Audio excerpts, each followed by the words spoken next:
الحمد لله نحمده ونستعينه ونستغفره ونعوذ بالله من شرور أنفسنا ومن سيئات أعمالنا من يهده الله فلا مضل له ومن يضلل فلا هادي له أشهد أن لا إله إلا الله وحده لا شريك له وأشهد أن محمدا عبده ورسوله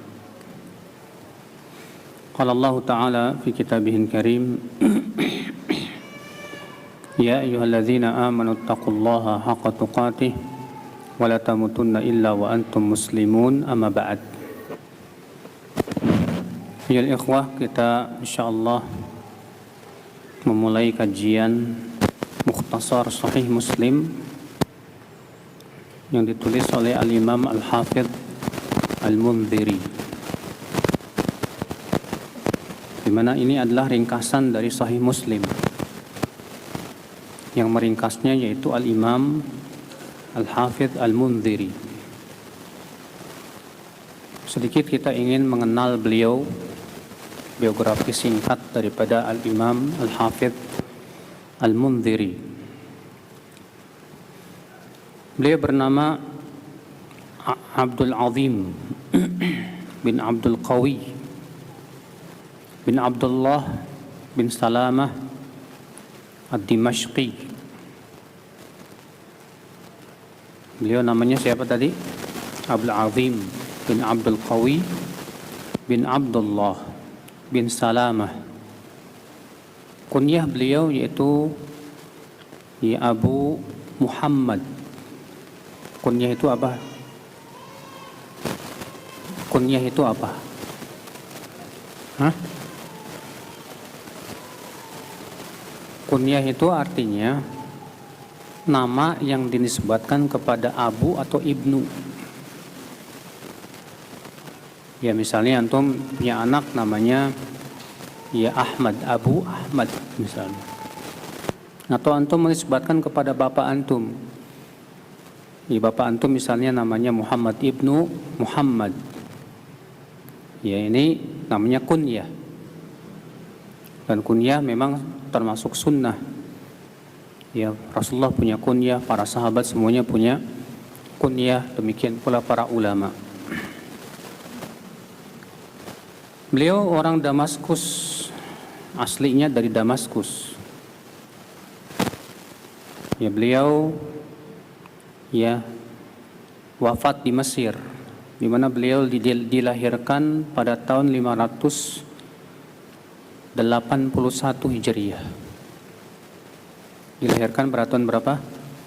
581 Hijriah. Beliau semenjak kecil menghafal Al-Qur'anul Karim. Dan memang para ulama demikian sejarah mereka. Mereka di waktu kecil disibukkan dulu dengan menghafal apa? Al-Qur'an. Maka tidak aneh para ulama mereka sudah hafal Quran pada umur 6 tahun. Ada yang umur 7 tahun, ada yang 8 tahun, ada yang 12 tahun.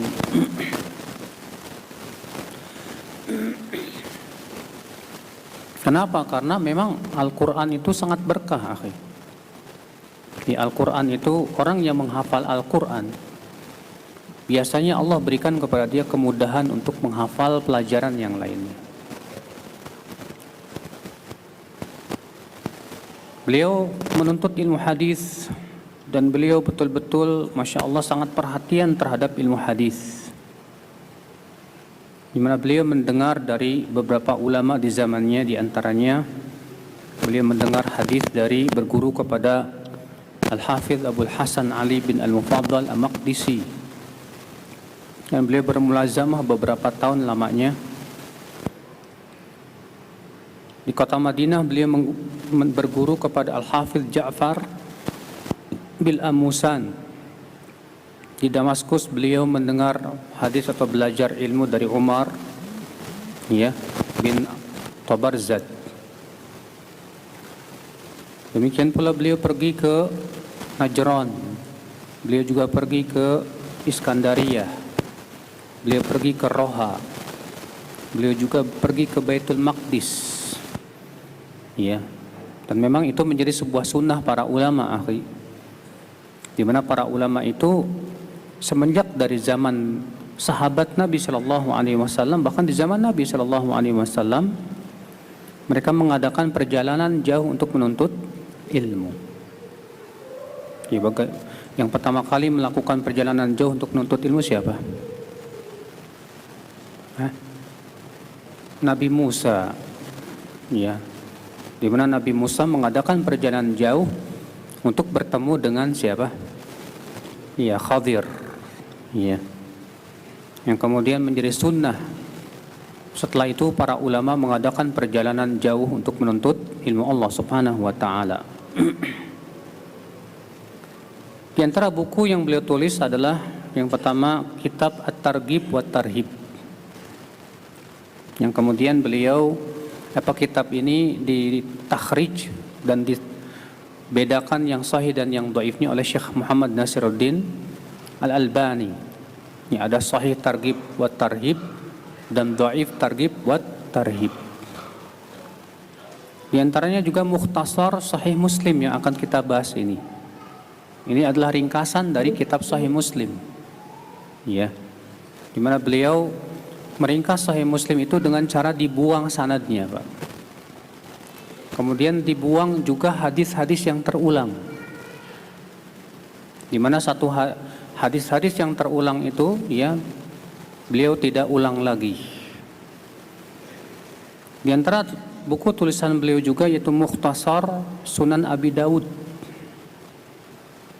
Di antaranya juga beliau menulis buku Syarhut Tanbih. Ya, Tanbih ini ditulis oleh Abu Ishaq Asy-Syirazi dalam fikih Syafi'i. Dan murid-murid beliau juga banyak. Ya, di antara murid beliau adalah Al-Hafidh Ad-Dimyati. Demikian pula Al-Allamah Taqiyuddin Ibnu Daqiq Al-Eid. Itu murid beliau. Demikian pula Al-Hafidh Al-Yunini. Demikian pula Abul Husain Ismail bin Asakir yang dikenal dengan Ibnu Asakir. Yang kitab beliau yang tarikh Dimashq itu ya sampai 40 jilid lebih, Pak. Panjangnya itu 1,5 meter. Iya. Menceritakan tentang sejarah dan kota Damaskus dan ulama-ulama yang hidup di sana. Demikian pula ulama-ulama yang pernah masuk ke sana. Masya Allah, luar biasa buku itu. Beliau mengajar kemudian di Al-Jami Al-Dhahiri di Kairo. Di masjid itu ya beliau mengajar. Dan beliau juga berfatwa. Setelah beliau menguasai ilmu alat, beliau menguasai berbagai macam ilmu. Dia telah menguasai berbagai macam ilmu untuk ijtihad dan fatwa. Maka kemudian beliau pun sibuk mengajar dan berfatwa. Iya. Namun saudaraku sekalian, ikhwatal iman, azani Allah wa iyyakum, beliau meninggalkan fatwa setelah itu, tidak mau berfatwa lagi. Karena ada sebuah cerita yang Masya Allah yang menunjukkan akan ketawaduan beliau ya. Itu gara-garanya ini diceritakan oleh At-Taj As-Subki, di mana As-Subki berkata bahwasanya seorang ulama yang bernama Izzuddin bin Abdissalam, Al-Izz bin Abdissalam, beliau itu sedikit mendengar hadis di kota Damaskus. Ketika ia pergi ke Kairo, maka beliau pun kemudian menghadiri majlisnya Al-Imam Al-Mundhiri, majlis hadis, dan banyak mendengar hadis dari Al-Mundhiri, Al-Izz bin Abdissalam ini. Dan apa yang terjadi? Ya, Al-Imam Al-Hafidh Al-Mundhiri semenjak kedatangan Izzuddin Ibnu Abdissalam ini tidak mau lagi berfatwa. Apa kata beliau? Haitsu dakhala Syekh Izzuddin la hajata bin nasi ilaihi. Ya, ini sudah ada Al-Imam Izzuddin Ibnu Abdis Salam. Kalau beliau sudah ada, maka saya sudah tidak butuhkan lagi. Padahal Al-Izz bin Abdis Salam, dia pergi ke Mesir itu tujuannya ingin belajar ilmu kepada Al-Imam Al-Mundhiri. Namun Al-Izz bin Abdis Salam terkenal sekali beliau sebagai ulama dan sangat faqih di dalam ilmu fikih. Sehingga akhirnya Al-Mundhiri, ya Masya Allah, dengan ketawaduannya, semenjak masuknya Izzuddin bin Abdis Salam, beliau tidak berani lagi berfatwa. Karena beliau memandang ada yang lebih berhak dari dirinya. Ini akhi, ya, mungkin sebagian orang ada yang mengatakan, kok Imam Al-Mundhiri orangnya nggak pedean ya. Bukan masalah pede-pedean, Pak. Ini masalah yang berhubungan dengan apa? Ya, ada orang yang lebih berhak menurut beliau untuk berfatwa. Makanya di zaman dahulu itu tidak semua orang berfatwa, Pak. Ya, dahulu Imam Bukhari dan murid-murid Imam Ahmad bin Hambal, selama masih ada Imam Ahmad, mereka tidak berani berfatwa. Imam Ahmad saja yang berfatwa. Bahkan Imam Ahmad melarang murid-muridnya berfatwa dalam perkara yang sifatnya kontemporer, baru muncul. Dan Imam Ahmad melarang murid-muridnya ya untuk berpendapat dengan sebuah pendapat yang ternyata tidak ada pendahulunya dari para ulama terdahulu. Masya Allah, ya, nggak kayak di zaman sekarang semua fatwa, Pak. Semua berfatwa. Iya, tentu ini perkara yang berakibat fatal jadinya, ya. Akhirnya orang-orang yang tidak berhak berfatwa ikut berfatwa. Orang yang baru paham ya sedikit hadis misalnya sudah berani berfatwa. Bahkan saya mendengar baru paham Asmaul Husna aja udah berani berfatwa. Wala haula wala quwata illa billah. Beliau meninggal pada tanggal 4 Dzulqa'dah di tahun 656 Hijriah. Tahun berapa? 656 Hijriah. Semoga Allah merahmati beliau, yang mengangkat derajat beliau, mengampuni dosa-dosa beliau, dan memasukkan beliau ke dalam surga Allah Subhanahu wa taala. Amin ya rabbal alamin. Kita masuk akhi ke kitab Mukhtasar Sahih Muslim. Berkata Al-Hafidh Al-Mundhiri, Alhamdulillahir Rahimul Ghaffar, Al-Karimul Qahhar, Muqallibul Qulubi wal Absar, Alimul Jahri wal Israr. Ahmaduhu hamdan daiman bil ashi wal ibkar. Wa asyhadu an la ilaha illallah wahdahu la syarika lah, syahadatan tunji qailaha min adzabil nar. Wa asyhadu anna Muhammadan nabiyyuhul mukhtar, nabiyyahul mukhtar, wa rasulahul mujtaba min asyrafin nijar. Sallallahu alaihi wa alihi wa ala ahlihi wa azwajihi wa ashabihil judara bit ta'zimi wal ikbar. Salatan daimah baqiyah baqa'al laili wan nahar. Ini beliau membuka kitabnya dengan memuji-muji Allah Subhanahu wa taala, dan itu memang sunnah ya akhi, ya. Disunahkan bagi mereka yang mau berkhutbah untuk memulai dengan apa? Memuji Allah. Tapi itu hukumnya tidak wajib. Ya. Kemudian beliau berkata, wa ba'du fahadha kitabun ikhtasartuhu min sahihil Imam Abil Husain Muslim bin Al-Hajjaj. Ini adalah kitab, aku meringkas kitab sahih yang ditulis oleh Abul Husain Muslim bin Al-Hajjaj Al-Qushairi An-Nisaburi. Itu penulis kitab sahih Muslim. Radhiyallahu anhu, semoga Allah meridainya. ikhtisaran yushiluhu ala hafidhihi, dan ringkasan ini mudah-mudahan kata beliau memudahkan orang yang ingin menghafalnya. Masya Allah. Ya, rupanya beliau tujuannya meringkas Sahih Muslim ini supaya memudahkan untuk dihafal. Karena memang di zaman dahulu tuh yang namanya menghafal ilmu itu memang sebuah keharusan. Nggak kayak kita ya. Kalau kita menghafal ilmu itu nantilah.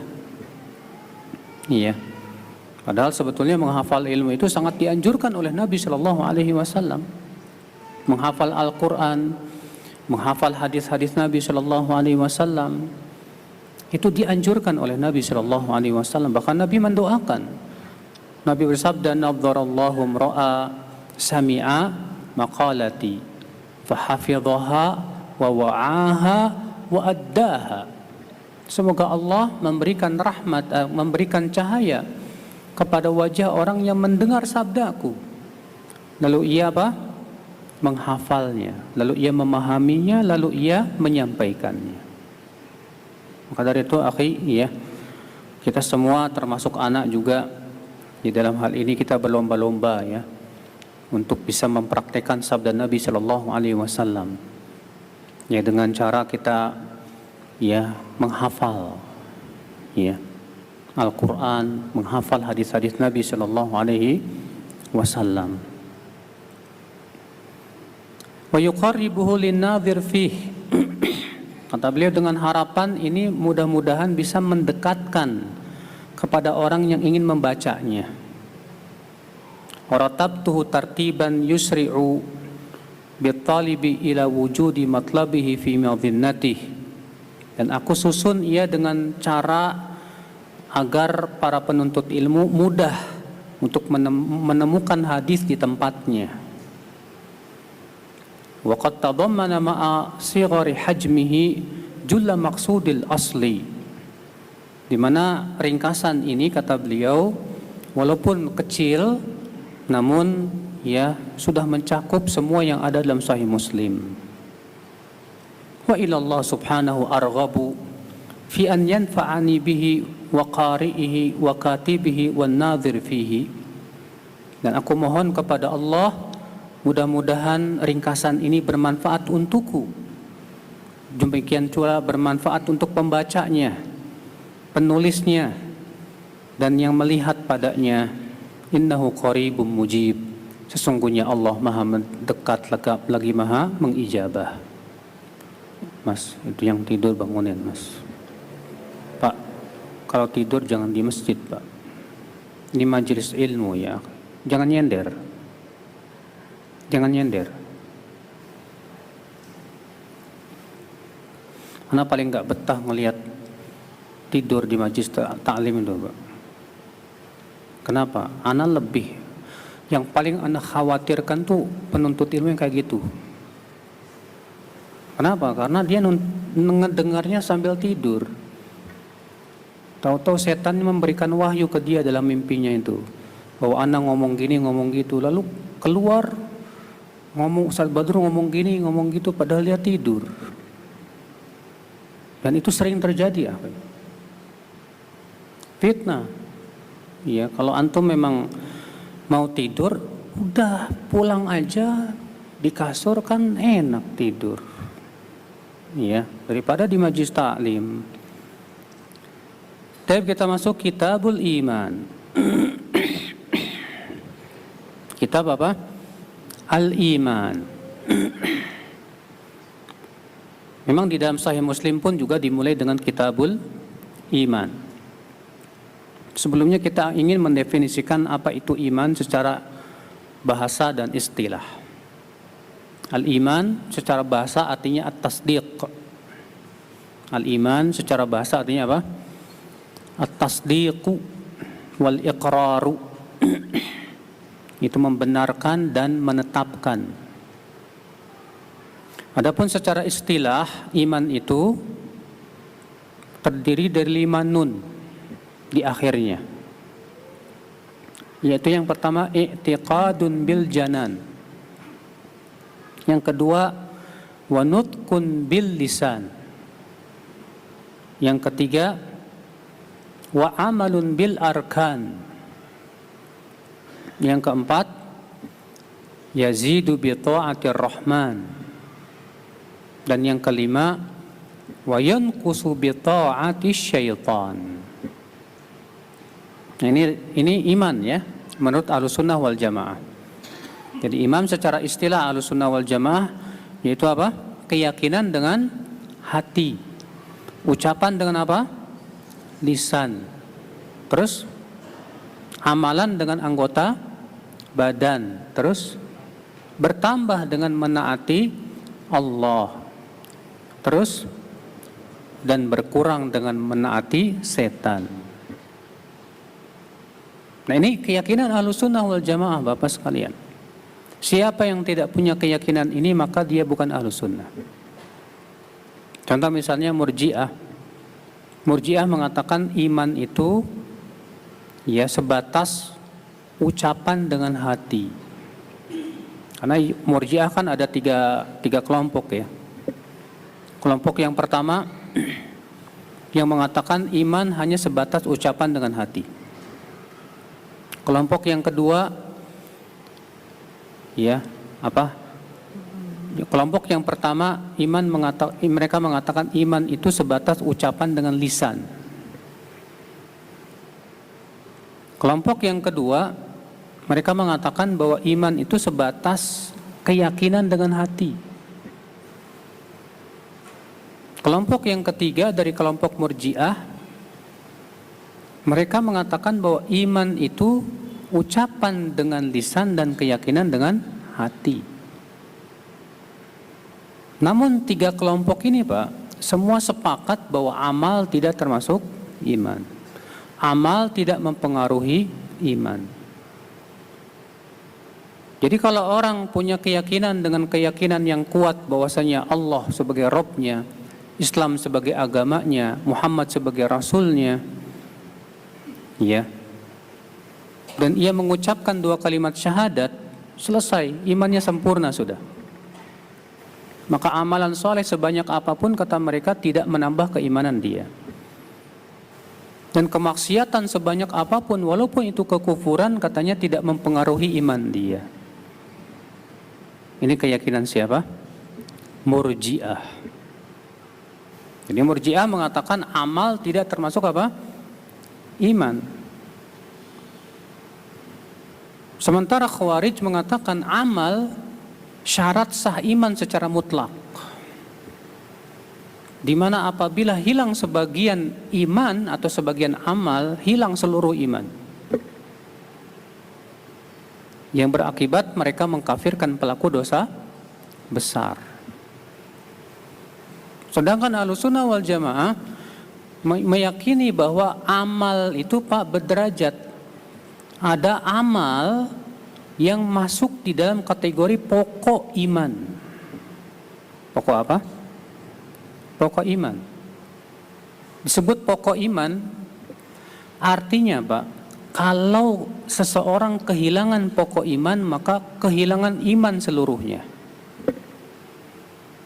Ini namanya pokok apa? Iman. Ya. Contoh yang termasuk pokok iman yaitu syahadat la ilaha illallah. Kemudian yang kedua apa? Amal ada yang masuk dalam wajibul iman. Iman yang wajib. Apa itu? Yaitu amalan-amalan yang sifatnya ya wajib. Ya. Contoh misalnya berbakti kepada orang tua. Ya, contohnya lagi puasa Ramadan. Demikian pula meninggalkan maksiat. Disebut wajibul iman, iman yang wajib apabila dia ya pelakunya jika meninggalkannya itu mengakibatkan hilang kesempurnaan iman. Tapi tidak hilang iman sama sekali. Apa bedanya pokok iman dengan wajibul iman, Pak? Apa bedanya pokok iman, iman yang pokok dengan iman yang wajib? Apa bedanya? Kalau iman yang pokok, siapa yang kehilangan, maka menyebabkan pelakunya kafir. Kalau iman yang wajib apabila kehilangan, maka menyebabkan imannya tidak sempurna, tapi tidak menyebabkan kafir pelakunya. Paham tidak?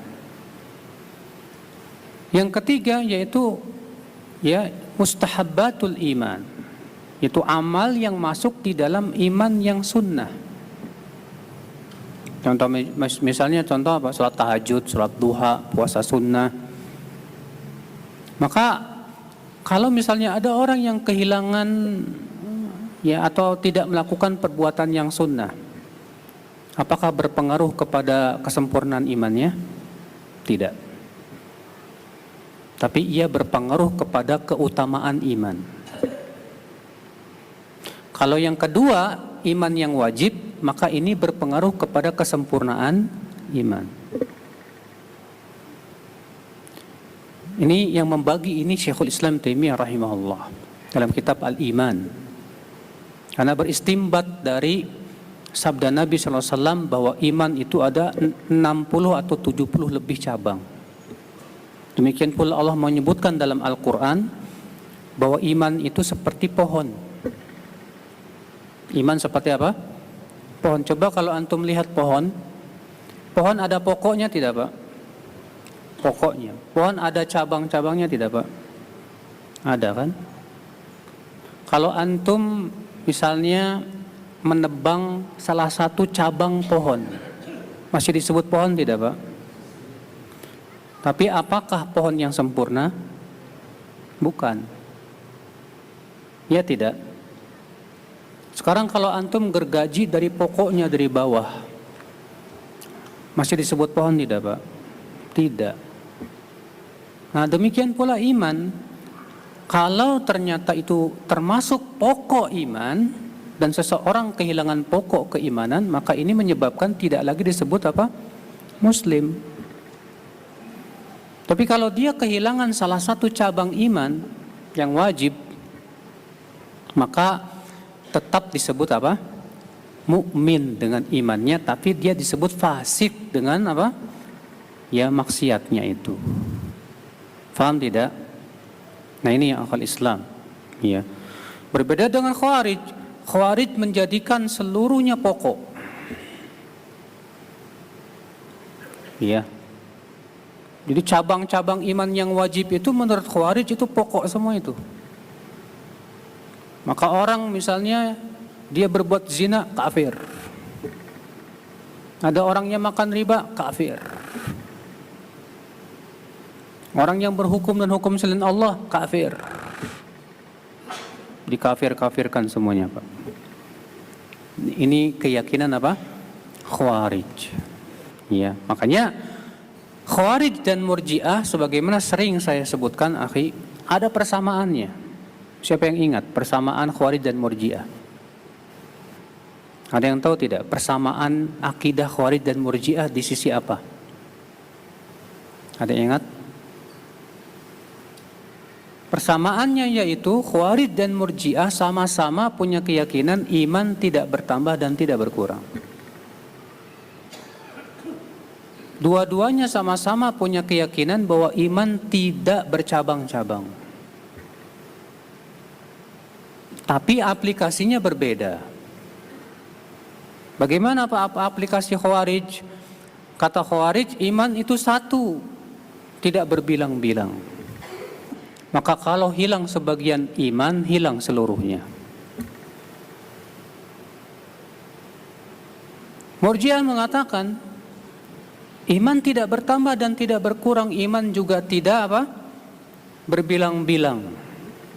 Kata mereka apa? Kalau ada sebagian iman, ada seluruhnya. Ahlussunnah wal Jamaah antara Khawarij dan Murji'ah. Ahlussunnah mengatakan apabila ada sebagian iman tidak menjadikan sempurna. Dan apabila kehilangan sebagian iman, maka tidak menjadikan hilang seluruhnya. Nah ini Ahlussunnah. Kenapa? Karena Ahlussunnah wal Jamaah mengumpulkan seluruh dalil. Orang Khawarij ya berdalil dengan sebuah hadis untuk mendukung pendapat mereka dengan sebuah hadis. Rasulullah bersabda, la yazni zani hina yazni wa huwa mu'min. Tidaklah orang yang berzina saat ia berzina disebut mukmin. Kata mereka apa? Kalau dia tidak disebut mukmin berarti kafir. Kata mereka, ini hadis menunjukkan bahwa pelaku zina apa? Kafir. Murji'ah berhujah dengan dalil yang lain. Itu hadis Abu Dzar. Bahwa Nabi SAW mengatakan, man qala la ilaha illallah dakhala jannah wa in zana wa in saraq. Siapa yang mengucapkan la ilaha illallah pasti masuk surga walaupun berzina dan mencuri. Kata mereka apa? Ini menunjukkan bahwa zina dan mencuri tidak mempengaruhi kesempurnaan iman. Dan dua-duanya sesat. Ahlussunnah mengumpulkan dua hadis tersebut. Kata Ahlussunnah, adapun hadis tidaklah orang yang berzina saat ia berzina disebut mukmin, maksudnya mukmin yang sempurna.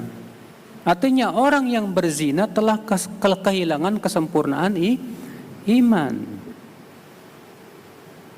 Adapun hadis yang digunakan oleh Murji'ah menunjukkan ya bahwa orang yang wafat di atas la ilaha illallah dalam keadaan ia berzina dan mencuri, dia tetap mendapatkan apa? Janji masuk ke dalam surga walaupun ia terancam masuk ke dalam api neraka. Karena Ahlussunnah punya keyakinan bahwa pelaku dosa besar, Pak, tidak kekal dalam api neraka. Nah, ini dia yang akal Islam, ya. Dan keyakinan Khawarij ini, akal Islam ada kemiripan dengan keyakinan Mu'tazilah. Ya, cuman dalam mengungkapannya berbeda. Taib, bab awalul iman qaulu la ilaha illallah. Sini beliau membawakan bab yang perlu diketahui saudaraku bahwa Imam Muslim ketika menulis kitab Sahih Muslim itu beliau tidak pernah menyebutkan bab. Imam Muslim, makanya kalau antum cari kitab kuning Sahih Muslim yang masih asli, itu tidak ada bab-baban, Pak. Cuman faslun, haddatsana. Tidak ada bab-baban. Yang memberi bab dalam kitab, kalau antum beli Sahih Muslim ada bab-babnya itu Imam Nawawi. Yang memberikan bab siapa? Al-Imamun Nawawi rahimahullah dalam syarah beliau, syarah Sahih Muslim. Yang kemudian bab-bab Imam Nawawi ini diambil kemudian ya dimasukkan dalam Sahih Muslim. Jadi antum ya ketika misalnya beli buku Sahih Muslim ada babnya, ada judul babnya, ingat bahwa judul babnya ini bukan dari Imam Muslim. Bukan dari Imam apa? Muslim. Dan dalam Sahih Muslim yang asli, Pak, Imam Muslim membagi kitabnya dua bagian. Bagian yang pertama yaitu muqaddimah, yang disebut dengan muqaddimah Sahih Muslim. Dan dalam muqaddimah Sahih Muslim ini Imam Muslim tidak mensyaratkan harus sahih. Tidak mensyaratkan harus apa? Sahih. Ya. Baru kemudian bagian yang kedua Sahih Muslimnya. Ini yang beliau syaratkan harus apa? Sahih. Nah, muqaddimahnya dibuang sama Imam Al-Hafidh Al-Mundhiri. Tidak dimasukkan di dalam kitab Mukhtasar ini. Kenapa? Karena dalam muqaddimah Sahih Muslim itu Imam Muslim meletakkan tentang ilmu hadis. Dalil tentang pentingnya meriwayatkan dari perawi yang thiqah. Beliau membawakan dalil tentang tidak bolehnya kita meriwayatkan dari perawi yang lemah, perawi yang majhul. Bahkan dalam muqaddimah Sahih Muslim beliau membawakan bab khusus bantahan terhadap Imam Bukhari. Ya, tentang masalah periwayatan hadis mu'an'an. Ya, padahal Imam Muslim ini muridnya Imam Bukhari, Pak. Tapi beliau tidak setuju dengan madhab gurunya Imam Bukhari yang mensyaratkan antara murid dengan guru harus ketemu. Maka Imam Muslim membawakan bab khusus dalam muqaddimah Sahih Muslim yang membantah pendapat Imam Bukhari, dan beliau tidak menyebutkan nama. Beliau hanya mengatakan hadzal rajul, orang ini. Ya. Masya Allah, ada para ulama. Bab awalul iman qaulu la ilaha illallah. Bab awal iman adalah ucapan la ilaha illallah. Di sini beliau membawakan bab ini, akhul Islam, memberikan isyarat bahwa syarat seseorang yang ingin masuk Islam adalah mengucapkan dua kalimat syahadat, dan juga la ilaha illallah adalah merupakan pokok keimanan yang apabila seseorang ia jatuh kepada pembatal la ilaha illallah seperti syirik besar, maka itu menyebabkan rusaknya keimanan dia. Hadis nomor 1, An Abi Jamrata qal. Nah, di sini beliau tidak sebutkan sanadnya ya. Kalau dalam Sahih Muslim yang asli ada apa? Sanadnya itu. An Abi Jamrata qal, kuntu utarjim baina yaday Abdullah ibn Abbas wa bainan nas. Dari Abu Jamrah, ia berkata, aku menerjemahkan antara Ibnu Abbas dan orang-orang. Kata Imam Nawawi, maksud menerjemahkan di sini bukan jadi penerjemah, Pak. Dari bahasa Arab ke bahasa Persia misalnya, atau bahasa Arab ke bahasa Indonesia misalnya, bukan. Kata beliau maksudnya artinya sebagai admin. Ya, jadi kalau ada orang-orang mau ke Ibnu Abbas maka lewat Abu Jamrah dulu. Baru Abu Jamrah menyampaikan kepada Ibnu Abbas. Jadi yang namanya admin itu sudah ada di zaman dahulu. Ya, makanya kalau ada orang berkata, Ustadz kok pakai admin segala, bid'ah itu. Ya, ada ikhwan ngomong gitu, Pak. Kita katakan ente yang bid'ah. Ya, sok tahu. Ini buktinya Ibnu Abbas yang ngambil admin Abu Jamrah. Abu Jamrah yang menjadi adminnya Ibnu Abbas radhiyallahu anhu. Kata Abu Jamrah, aku menerjemahkan antara Ibnu Abbas dan antara manusia, artinya sebagai perantara manusia dengan Ibnu Abbas, yaitu lewat Abu Jamrah. Fa'atathu imra'atun tas'aluhu an nabidhil jar. Lalu datanglah seorang wanita bertanya kepada beliau tentang nabidh al-jar. Nabidh itu apa? Kurma yang dimasukkan ke air lalu disimpan beberapa hari supaya airnya itu manis gitu, Pak. Antum sering buat kali ya? Iya, itu namanya nabidh. Iya. Nabidh kalau dibiarkan sampai berhari-hari dia bisa berubah jadi arak, Pak. Ya, bisa berubah jadi apa? Arak. Maka Nabi SAW menyukai nabidh. Nabi juga minum nabidh. Ya, namun apabila itu belum sampai kepada apa? Arak. Faqala inna wafda Abdul Qais. Maka Ibnu Abbas berkata, lihat Ibnu Abbas ditanya tentang nabidh al-jar. Al-jar itu al-fakhar, itu nabidh yang disimpan di sebuah bejana yang disebut dengan al-jar. Iya. Lalu Ibnu Abbas menjawab dengan dalil. Ini kebiasaan para sahabat, Pak. Para sahabat itu kalau ditanya seringnya beliau jawab dengan dalil. Iya. Itu memberikan kepada kita faidah, Pak, bahwa seorang ustadz, seorang muallim, seorang guru, ya ketika menjawab pertanyaan, jawab dengan dalil. Ya, biasakan murid itu dengar dalil gitu loh. Jangan sampai mendidik si murid itu supaya taklid kepada dirinya. Sebab kalau misalnya murid sudah belum apa-apa sudah taklid, udah kamu ikuti saya aja, udah percuma saya sampaikan dalil juga kamu nggak bakalan paham. Dan itu terjadi, Pak. Ya, banyak kiai atau ustadz ketika ditanya dalil marah, Pak. Lalu berkata, kamu ngapain tanya dalil? Percuma saya sampaikan juga kamu nggak bakalan paham. Lah justru ustadz itu punya kewajiban memahamkan muridnya. Ini dia Ibnu Abbas, para sahabat Nabi SAW kalau ditanya, selalu mereka jawab dengan dalil. Dengan dalil. Iya.